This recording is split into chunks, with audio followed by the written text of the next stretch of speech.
I think of like the work I do mostly to be about what it feels like to interact with a piece. But I do think of sculpture as a richer form of communication. I think that's like the purpose of art, to transmit a feeling or a state of the body, a moment of presence or a natural high, moment of intensified consciousness, this thing that's usually presented in nature. Like that's the thing I'm trying to transmit through these works. That feeling also involved a journey, it involved a walk. The Stone series is what I called it. There's 15 of them now, all over the world. My name is Benjamin Langholz. I create sculptures. This is Stone 11. It's a little interlocking three-peak pathway of floating stones. The stone's very organic, but the rest of the method is very precise, like computer-driven design.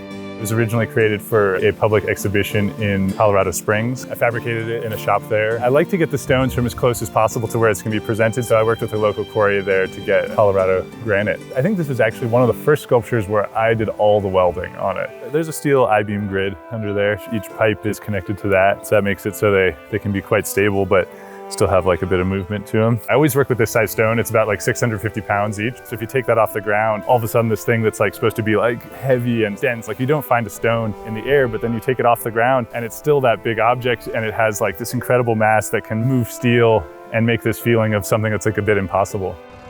Anyone who looks at this, like, you can see that it's like an invitation to walk across it. And especially with my other works that are like a little bit more challenging, I think this one's gentle. It doesn't take much to elevate above the ground. Like I start to feel it. This to me like starts to feel good, and then you just get like a little different shift in perspective, you know? Taking some inspiration from what it feels like to hop stones across a stream or like up in the mountains. I do think like nature presented me with the most like elevated spiritual experiences of my life.